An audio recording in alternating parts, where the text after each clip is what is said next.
listening to the Nerdy Reads podcast, a hipster goblin media production. Previously on Optic Blast Wait a second. It's not Optic Blast Broadcast. Hey, Blake here from Nerdy Reads podcast, your comic book division, and I'm here joined with my co-host with the most, Mr. Dylan. What's up, man? Oh, not much, Blake. I like that little callback that you did there. That definitely gave me some memories. But we're in a new chapter. It's exciting times, and we're doing some new stuff over here and with our Nerdy Reads boys, and I'm excited for it, especially what we got in store today. So, yeah.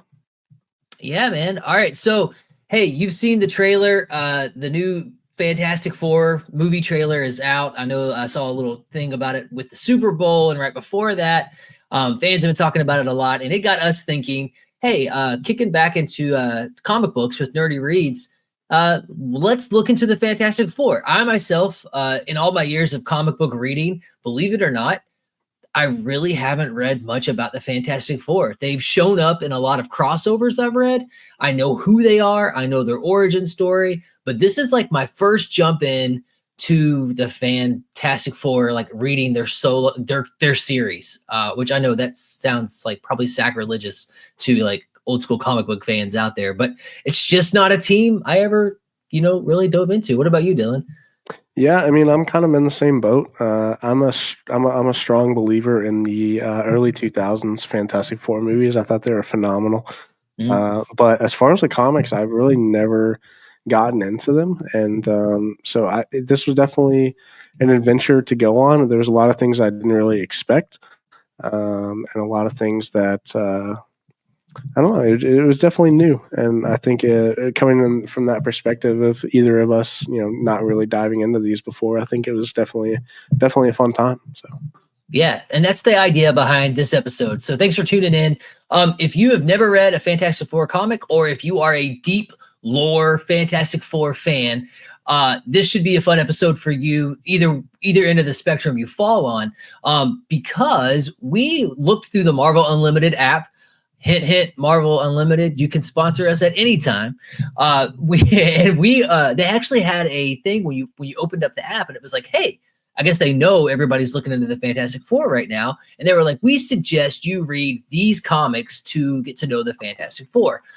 So we pulled into one of the first ones that was listed. It's a series run from 2018, and in that run, it's like it called itself like a good starting point for the Fantastic Four.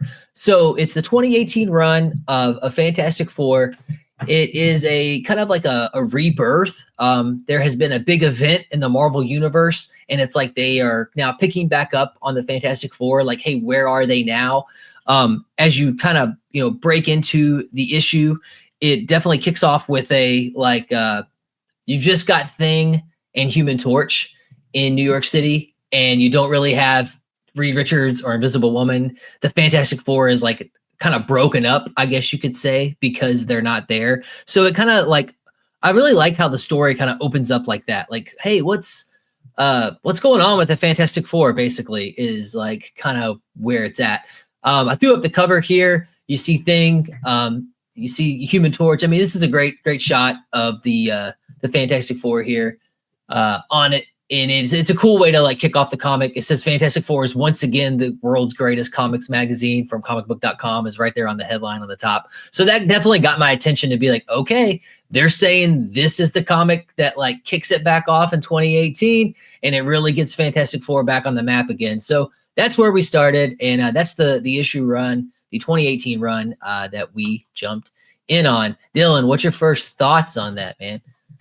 Yeah, I mean, you kind of touched on like the beginning of like that opening of how it just kind of opens up, and it's literally just Johnny and the Thing kind of moping around, and you kind of pick up on pretty quickly like something obviously happened to where Reed and Sue are no longer in the picture, and the Fantastic Four are pretty much like no longer a thing. I'm not really sure if it specifies how long this has been, but you can tell it's it's been kind of a while, but also not quite as long, enough for Johnny to be able to accept that, which I'm sure we can talk a little bit further about later on. But It was definitely interesting. I like that perspective of kind of jumping into what seems like the end of a chapter and something that's starting, some new chapter that's starting rather than starting from the beginning or even in the middle of, all the action. It's just kind of after something. And then this is like you kind of said, where are they now? It's like the beginning of that issue. And I thought that was kind of a cool spot to start at for sure. Yeah, and this was, I guess, the big relaunch of the Fantastic Four. And again, I'm sorry, I don't have enough background knowledge, but definitely reading this, it's like something's happened, and this is their big like comeback. I don't know if they maybe in the comics they weren't Fantastic Four for a while or what happened, but this is definitely their big like comeback series. And coming into it, like you said, it's really cool to kind of see like you don't really need an origin story. It's just like who the Fantastic Four are. They're assuming that, and you kind of know like their origin. And now it's like, how do you get the team back together again? And I really enjoyed that aspect of the story. I like stories like that, like when you don't have to spend an entire issue giving me an origin story. You can just like hit the ground running and kind of play into the like what's been going on in New York City without the Fantastic Four. They do like a backstory where it shows like one of the Fantastic Four missions in this book, and it's like kind of calls back to like I guess basically how they're going to end up kind of communicating with each other again. I don't know, I liked the issue 1. We did the first 3 issues. It's a run that apparently is still going according to the Marvel Unlimited book, so I guess this is like the relaunch of Fantastic Four, and it's still running right now, in 2025. So it must be a pretty good series. I think they're on like 48 issues or something like that. Right. So this is like the canon right now Fantastic Four series. This is just kind of how they got them all back together. I did like how some kids like got the gun that like they shoot into the sky that throws up the Fantastic Four logo, and Johnny Storm thought like, oh, Reed and Sue are back, like we're back, and it was just like some kids who like were playing around, and then that kind of gives you like Johnny Storm gets like really upset about them being missing. Basically, they're like lost in space or multiverse, or how that is. And so that issue 1 kind of leaves off with the actual signal popping up in space because Reed is attempting to contact them wherever him and Sue may be. And so it ended on this like weird Doctor Doom note, which I didn't really get. That was actually, I wasn't 100% sure if that was actually a part of that story or if it was just kind of like a did they just want to scene, or like maybe I'm assuming that probably relates to whatever original like big event happened and was probably like that's like the aftermath of where Doom currently is. Yeah, because I noticed all the other issues were like 22, like roughly 22 pages, but that one was like twice as much, but it had that extra story like in there. Right. Yeah. I would say, yeah, that you probably nailed it with that. And I think they're just kind of like catching you up where Doom is. It was just a little confusing to me because, like I said, we're jumping into 2018, which was apparently a really big year for Marvel Comics. They all are recovering from some huge event. So that's where we're at on that. So issue 2 is comes in and it really brings in like okay, so where Johnny and Thing are and what they're up to. What's what's Sue and Reed and everyone else up to, right? So let's see, let's get our picture up here. There we go. All right, so then we have issue 2. Issue 2's cover is really cool. You've got Invisible Woman, you've got the kids. So I knew about Franklin, like in my Marvel knowledge, I just know about Franklin Richards. I know his sister, but I don't quite know her powers. So did they bring that up in this? Yeah, I don't think they really do 100%. That's another thing that I'm not very familiar at all with how their kid, like what powers the children have or anything like that. So, well, Reed is like not Reed. I'm sorry, Franklin is like one of the most powerful Marvel characters that there is. And I just know that from Marvel lore in general. But in this issue, we literally see this kid creating universes. which is insane, you know? Yeah. So I do actually think, going back to his sister, I'm assuming, because didn't they call her, is her name like Brainstorm or something? Brainstorm, yeah. So I'm assuming she's probably just insanely smart, being Reed Richards' daughter, Yeah. I would assume. I would say that's probably a fair assessment there. I did like how it kind of shows what they're up to, and they're like, okay, so they're going through creating all these galaxies, creating like life in general.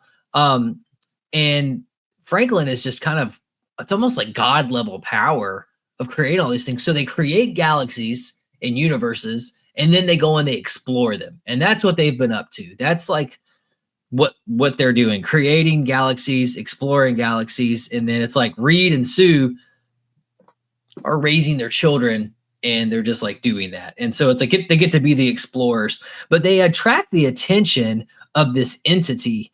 Man, I can't remember what her name was. She's like, is it Entropy maybe? And that sounds right.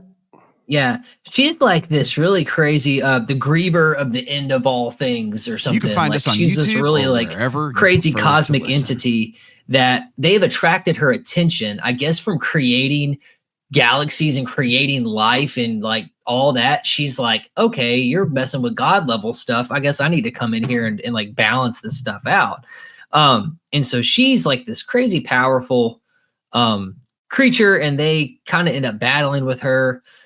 She seems to be on the level of like those really top tier Marvel cosmic entities like Eternity and Death. Like she's like, that's the thing I don't know about the Fantastic Four. Like they, you know, they're four like exploring scientists who have superpowers, but they deal with like the craziest of villains. That's like, oh, this is a cosmic threat, Entropy or whatever, and she can destroy all this stuff. And it's like they're just battling her like it's a, you know, it's not like Batman fighting the Joker here. I mean, this is some real serious stuff to get into. I feel like for me, like, yeah, that was definitely one of the biggest like surprises here. Like I guess I kind of always knew, like, given the Fantastic Four, you know, they got their powers from exploring in space. So, you know, it makes sense that they have all these big intergalactic, like cosmic level characters. Mm-hmm. But I never realized it was to that like degree, I guess. Right. Because again, like I was a big fan of like the early 2000s movies where it was like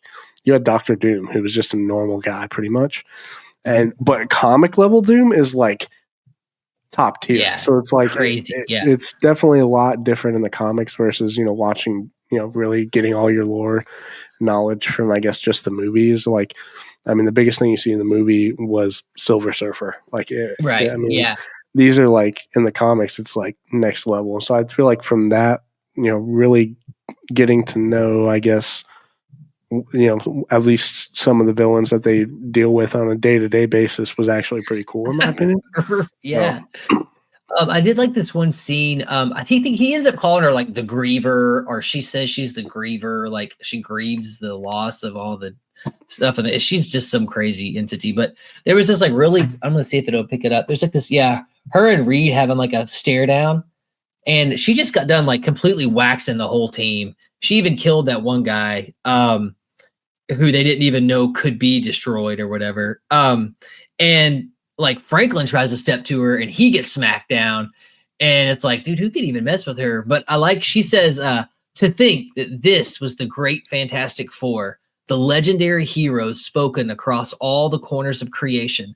I expected so much more. And that like stuck out to me because like the Fantastic Four to me are not up on this high level of like legendary superheroes. Yeah. That's just because of my like inexperience with them. Like I'm not throwing shade. It's just like, I don't know enough about them, but to know that this lady who is on like the level of like Eternity and Death in the cosmos and like the Watcher and stuff thinks of the Fantastic, like she's heard about them enough that they're legends in her mind. And she's disappointed when she meets them. I'm like, dang, the Fantastic Four's got some respect on their name out there in the like universe. That's crazy to me. I like never knew that.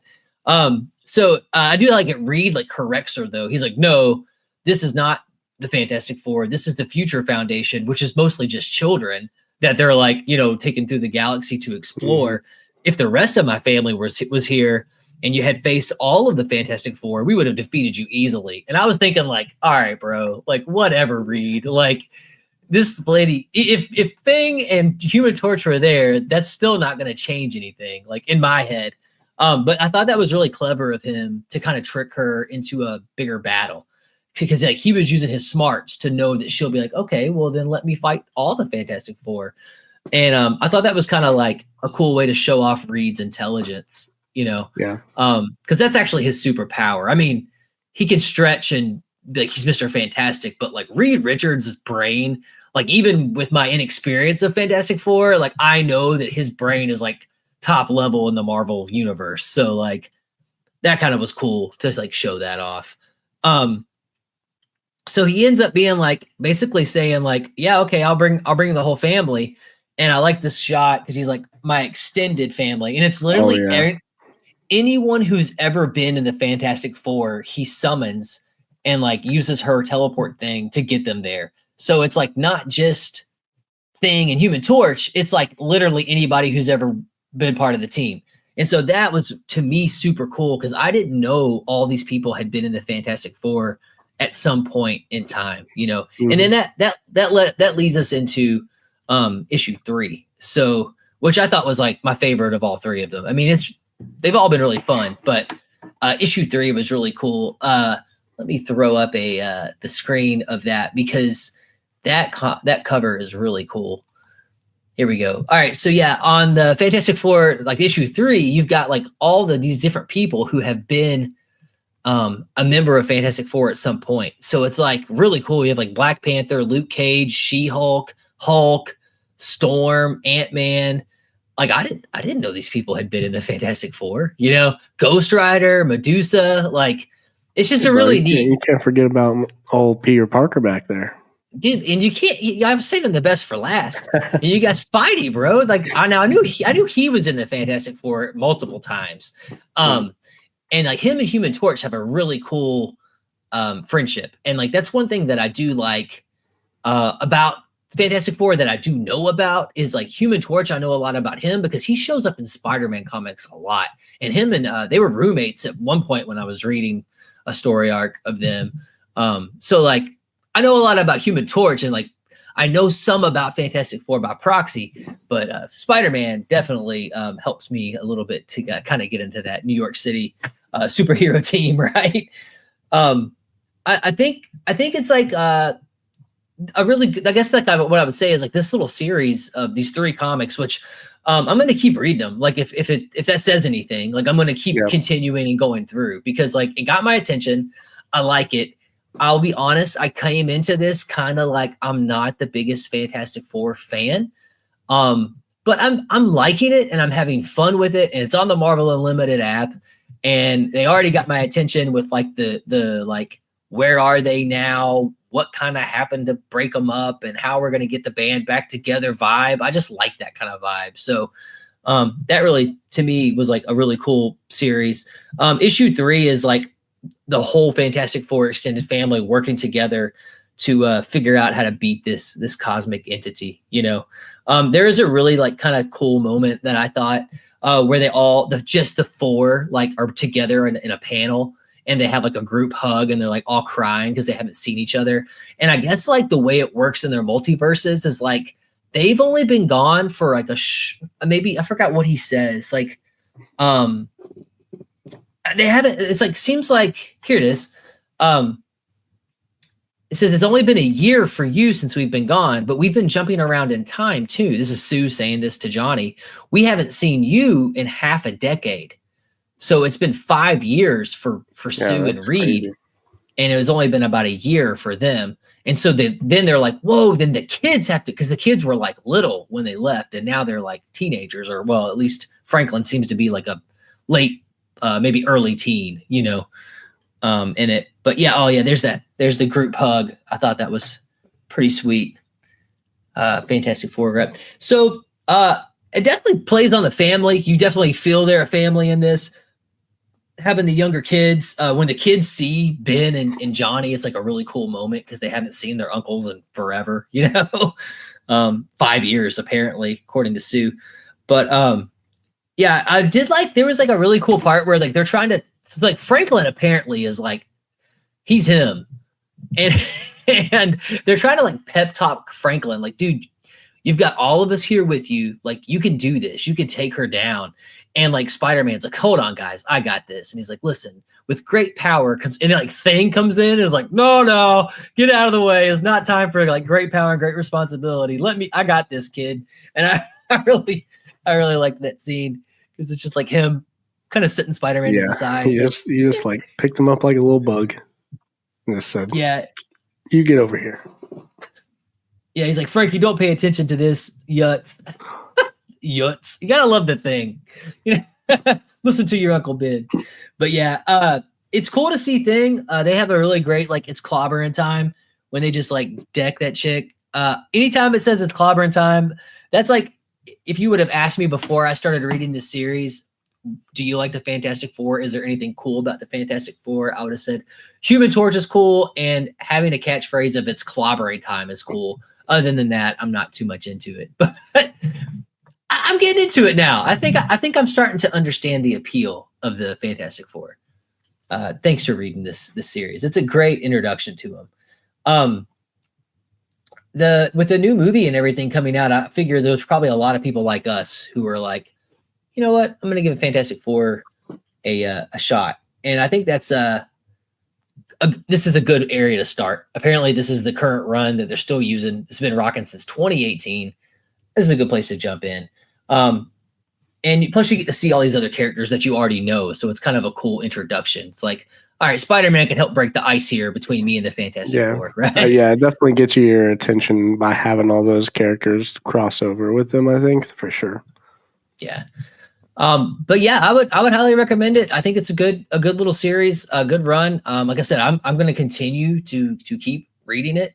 I really like Sue Storm, and I've kind of figured out, like, because I was trying to think, like, why do I not like the Fantastic Four? Like, in my head, I was like, I have a chip on my shoulder about the Fantastic Four, and even when I watched the trailer for the movie, even though that trailer actually got me pretty hype, I still had this weird chip on my shoulder. And I was like, why do I not like them, though? And it's not because of the old movies, because I do agree with you. For the time that those movies came out, like, those were actually, like, I mean, I went and saw both of them in the theaters thinking, like, it was just so cool to see a comic book character on, like, a big screen, you know?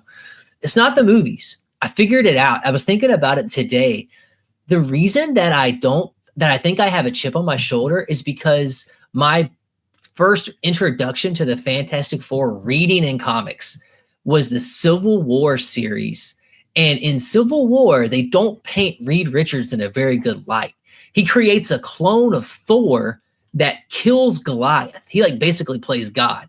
And they didn't write him in a good, he's kind of a bad guy. I mean, he's a good guy, but like if you were like me and you were on Captain America's side in the Resistance, Reed Richards is a total jerk. And so that's why I don't like Reed Richards, is because like I just remember me being like, Reed Richards, you idiot.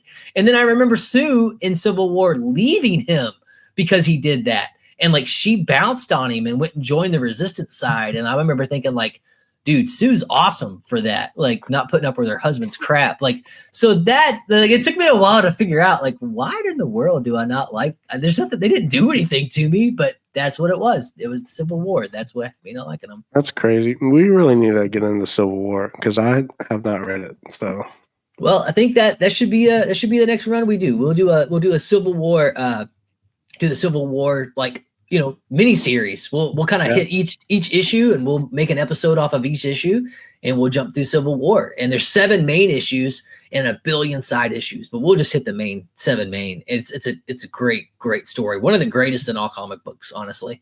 All right, well, you got any other thoughts? Any other fantastic thoughts, Dylan? Fantastic thoughts. I don't know. Yeah. But yeah, I mean, overall is definitely a good spot to kind of jump in. I'm interested to know exactly what happened previously before this. But I'm sure we'll figure that out eventually. I'm assuming it had to do with Doom in some way. based on that little like side story thing that they gave us in the first issue. But yeah, I definitely think it's a good place to start. It definitely got me more hyped for the Fantastic Four movie that's coming out. I don't remember. Was it July? Yeah, July.